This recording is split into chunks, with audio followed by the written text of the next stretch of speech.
Hello, this is Mark from Sound Matters and welcome back to the channel. Today I want to talk about a video that left a really big impression on me. It was by Rick Beato, where he talks about how music has become worthless. He holds up a copy in this video of Led Zepp 2 and just states that back in the day, if he wanted to buy this record, or any other record for that matter, he'd have to get off his backside, go and do some work and save up the money. This meant that people had financial skin in the game when it came to music. It meant more to people and it became a bigger part of their lives. I'll of course put a link in the description of this video so you can watch the video for yourself.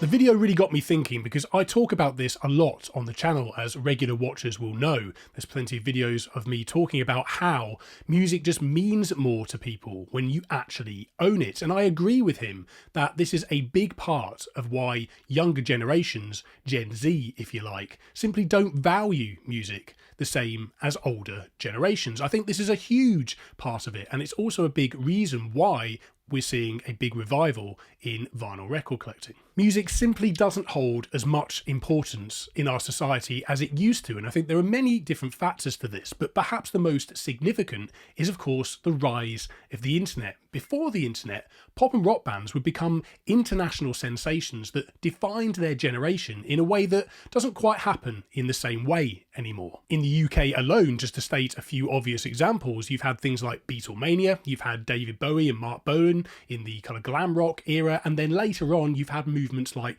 Britpop and Oasis, just a few that I could pluck out of thin air. These were movements that had every school kid getting swept up in the hysteria on a national and often international level. For example, back in 1996, Oasis sold out their huge Nebworth shows that ended up being a definitive moment of the so-called Britpop era. More than 4% of the population applied for tickets to see Oasis at Nebworth, which at the time was the largest ever demand for concert tickets in British history. The show also had over 7,000 people on its guest list, drawing in plenty of celebrities from the era in a way that, really showed how much it was integrated into the whole wider Britpop movement. And they even had their own dedicated radio station for the show. Can you imagine a show having quite the same kind of, hysteria about it in the same way these days? Except they just did it again, and this time it was 14 million people. In a way, I think this just really shows the nostalgia and yearning people have for a time where we did have these scenes that swept up an entire nation and defined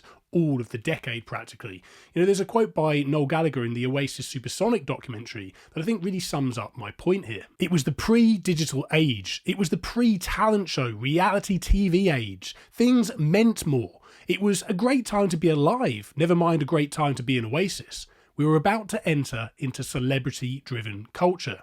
And I always thought that it was the last great gathering of the people before the birth of the internet.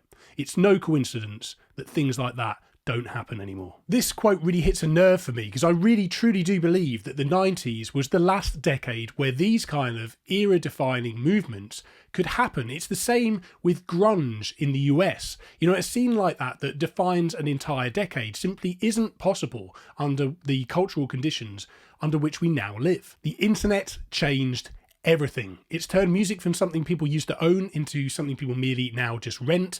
It's opened up communication channels to a level where culture spreads more fluidly on an international scale, and it's softened those international boundaries culturally as well. It's really broadened people's entertainment options generally. When I was a child, there was only 4 TV channels, and the options were far more limited, which meant that entire nations were consuming the same content daily, resulting in a far more homogenized popular culture. In contrast, with the internet, everyone is pursuing their own micro subculture. This results in a much more siloed popular culture overall. People are far more atomized, and this naturally prevents popular music scenes from developing in quite the same way as they used to. Now that this Pandora's box is open, I can't quite see a world in which we return to the place where decades had distinct identities culturally in the same way as they used to back in the 50s, 60s, 70s, 80s, and the 90s. It's a strange thing to have to accept as somebody like myself who was born in the mid-80s. I think really, when I really think about it, My generation are the last generation to remember the world before the internet, this pivotal moment that's had such a huge impact on the direction of humanity and popular culture. I don't think we can go as far as to say that, young people don't care about music at all, or don't listen to music at all. It'll always be part of their general entertainment, but, can you imagine, I guess, a video game or a film without music? Music isn't going anywhere as such, but perhaps the focus for them and the emphasis of how much it means to them has shifted slightly.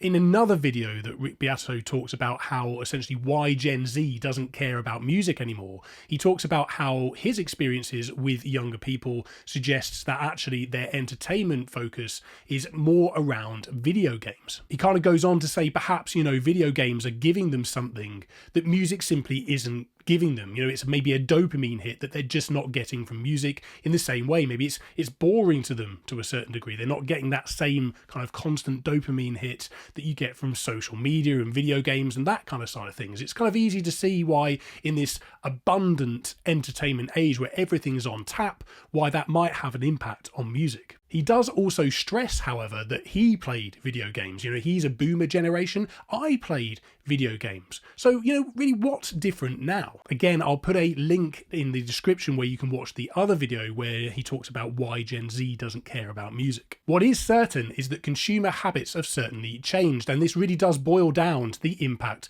of the internet. Whether or not this is important to you, whether it matters to you, may boil down to when you were actually born. And if you're old enough like me to remember the sound of actually having to dial in to the internet, perhaps you're on the same wavelength as me.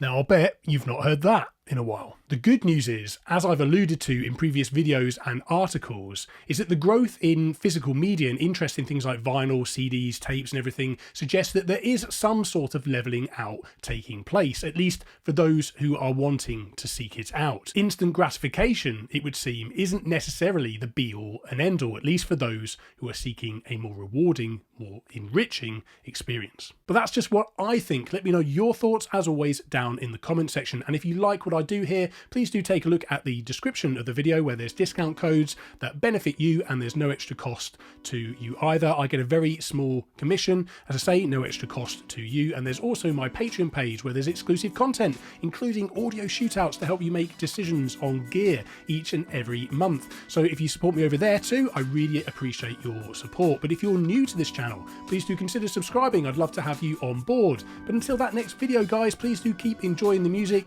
keep spinning, and I'll see you then.